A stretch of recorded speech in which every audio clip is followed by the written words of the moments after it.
This is an amazing day. It's a day that will actually reverberate through the history of the Ukrainian-Canadian community, what we're about to do today.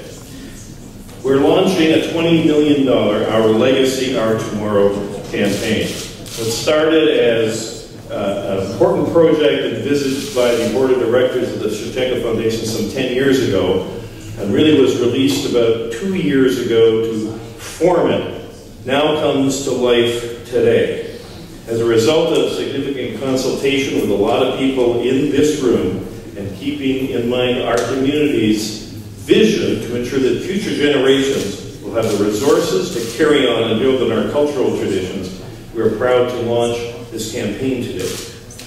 I'm standing before you today with a foundation that the community built, invented, over 50 years ago with the seeding of the $30,000 that remained from the fundraising that took place to erect the statue of Shevchenko on the Manitoba legislative grounds.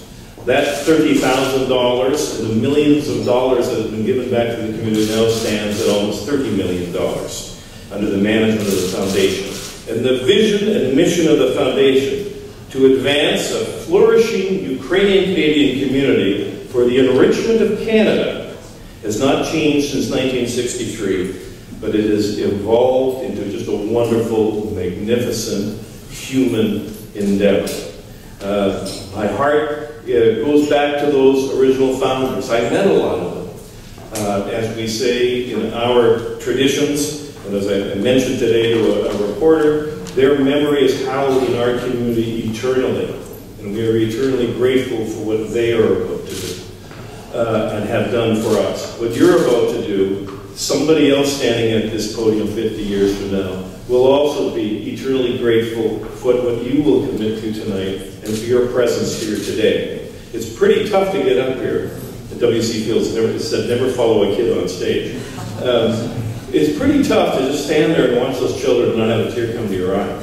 And I get the privilege of being able to travel across the country, and I get hit by these things when I'm visiting various communities across the country. And it's wonderful to see people Hladyshevsky here from Saskatchewan, to be here to perform. I have a daughter performing with Voya tonight on the Bloor stage, and obviously to see Arkan and develop its mission. There's lots of Arkan alumni here, and you understand what a fundamental element that plays in a child's life. Did you see any cell phones accompanying any of those children onto the stage? Did you see any twittering, texting, or anything? And let me tell you, when these kids are rehearsing, they're not on their phones. So you actually have an interesting little snapshot of what we believe will build the next best Canadians, what we believe will build the next best Ukrainian Canadians in Canada for the benefit of all Canadians. And to the Gryphon folks,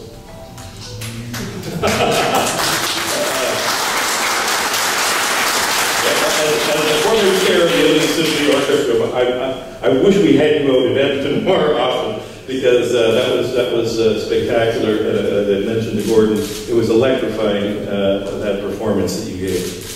You know, a significant portion of my life has gone into making this day happen, but my family's only been one of maybe thousands of families that have also made sacrifices to make this day happen. And we now stand in the 21st century trying to expand the roles to meet the Foundation's future needs. The founders, the donors, the volunteers, and staff have all played their individual roles perfectly to making this the next tremendous step forward. So in addition to our mandate to support the four main pillars of arts, education, heritage, and community development, the need exists to expand the capital fund. So why $20 million? Simply because the annual income from $20 additional million helps address the shortfall in funding that we see at the board table when we're reviewing grants every year. And it is required in all of these areas. Many of the performing groups you saw tonight, they weren't even in existence a generation ago. They're part of the living testimony that the arts community is ever changing, ever evolving, and regenerating and expanding in the Ukrainian-Canadian community and beyond the Ukrainian-Canadian arts scene. It's not diminishing at all. On the contrary, it's accelerating. I mentioned at a function last week in Edmonton, you know, I don't think the Ukrainian arts community is active. I don't even think that it's really something that is, you know, super active. The Ukrainian Canadian arts community, it burns. It is burning with creativity. It's not just active. The people behind all of these groups that are just trying to create need that support and need the support of the people in this room. I mentioned to a Globe and Mail reporter today that we had a lengthy interview. Go figure. Get me close to a reporter. And you know, he was just curious. You know, the Dutch and other folks, they don't really celebrate their history that much in Canada. Why you people? Why you people? And I said, you know, it's over 125 years, but you have to understand that whatever it was in that cradle of Eastern Europe that was granted to us by literally our Creator, we were granted a wonderful faith in God. And that faith extends both in Christian churches and some non-Christian churches in our tradition. But we came with a faith in God, and we pray to God in a way, and we sing to God in a way that is unique to us. And we hallow that. And then we hallow our ancestors. It is extremely meaningful in a community that has come to Canada that most of our ancestors had what I would consider to be just incredibly difficult lives.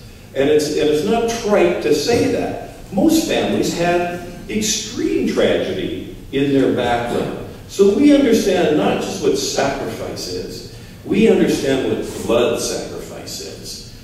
Ukrainians in Ukraine today in 2015, understand what blood sacrifice is. So when you come to a new land with that burning in your veins, and you're open up to a sense of freedom, what are you going to do with it? And then throw onto that, you know, 1,000, 1,500 years, perhaps more, of the culture that is imbued in us, whether it's in the culinary arts, whether it's in the textile arts, whether, as you've seen today, in the performing arts, whether it's in the way we express ourselves, our poetry, individuals like Shevchenko that have influenced everybody in this room. It burns in our community, and we want to create. We want to create. We don't want to just sit back. We actually want to express ourselves and our love of humanity through that which God has given us, that Ukrainian path that we brought to the New World. But that Ukrainian path in the New World is not an ethnic enclave. That new path in the New World is not something that is simply, kind of a folkloric oddity. We truly believe that the millions of years of experience, and it is millions of years of experience that we've had in Canada over the last 125 years, has increased the experience of the Canadian collective.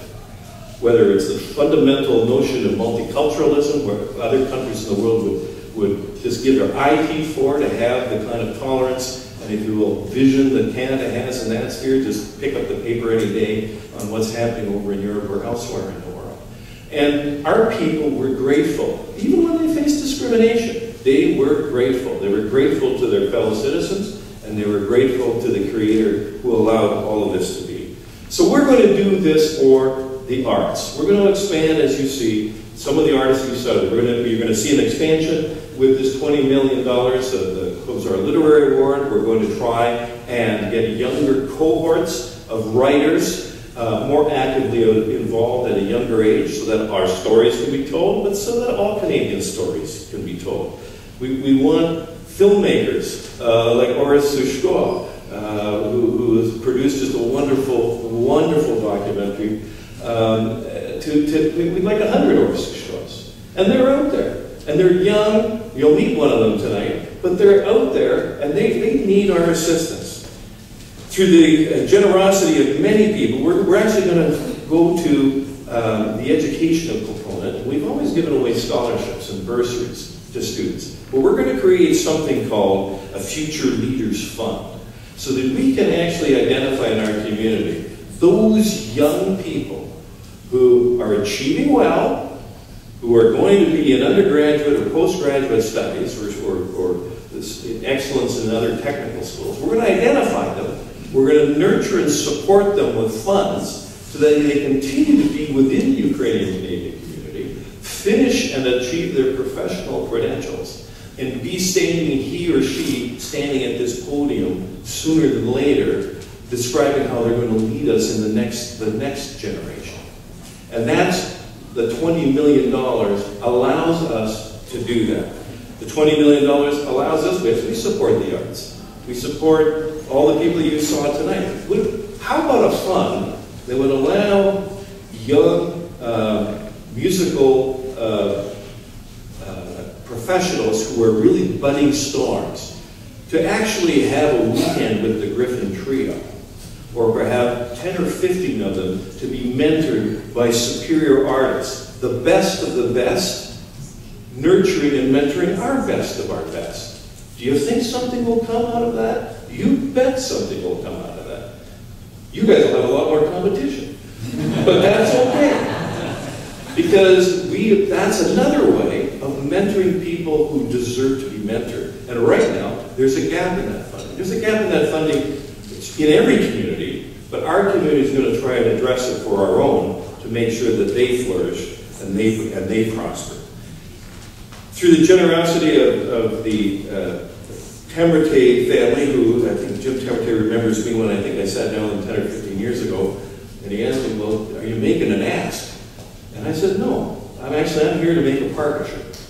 I'm actually here to make a partnership. In that case, I think it was the literary award, but it was also in relation to the Scythian Gold exhibit that everybody in this city who was not Ukrainian sort of poo-pooed. This will never work in a place like Toronto. The Royal Ontario Museum, well, can't you guys find some sort of community hall to show this exhibit? And Mr. Temerte took this on as almost a personal, obsessive mission to prove them wrong. But it takes that sort of guts, but it also takes, to a lesser extent I have to admit, but some support from the Shevchenko Foundation and from the community to say, we're in there with you, and tell that to your board.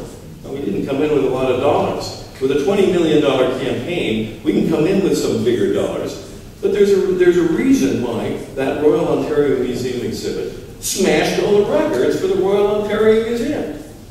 Much to the chagrin of some people, but it was also a sense of our people have something to share with you from their past. Our people have something that's there for the benefit of all. We learn from other people. They can also learn from us, not in an arrogant way, in a loving way, in a creative way, in a way that we as human beings allow ourselves to be touched, both with what we give and what you give back to us. In the community development field, I don't have to talk about community development, there's a wonderful festival playing here. Through the generosity we'll learn about through the Temerte Family Foundation, we're going to expand community development. We're actually going to take a run at it. There are spontaneous festivals cropping up all over the country that are now coming to the Shevchenko Foundation.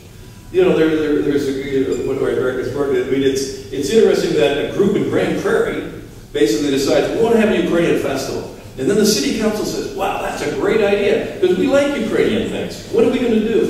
We're going to have the Ukrainian festival, and all the proceeds will go to the food bank. And it's turned out to be just an astronomically successful festival. I won't say in the middle of nowhere, but you can see nowhere from Grand Prairie. So says the Westerner, right? But these things are cropping up all over the place because our people are now part of the resonating culture of Canada. They are everywhere. In mixed marriages and in origins, that 1.2, 1.4 million figure doesn't really say, how are you affected by Ukrainian traditions in your family? It's actually quite a large number. Like in my province, it's upwards of 20% of people all have a Ukrainian connection. The census may tell you, well, it's 12. No, it's closer to 20 or 22, right? And so that becomes important because we are relevant to the overall advancement of Canada. All I have to do is look around at some of the other people that are in the room to say, each of you has led in your own way. Each of you has nurtured and have been mentors to family, to other relatives, to organizations, and you've done your bit. But put yourself yourself in the position of the board of directors and someone like myself who's seen a few thousand applications cross his desk. There is a torrent of people who literally, mostly through volunteerism, are creating these wonderful gems that will be there forever.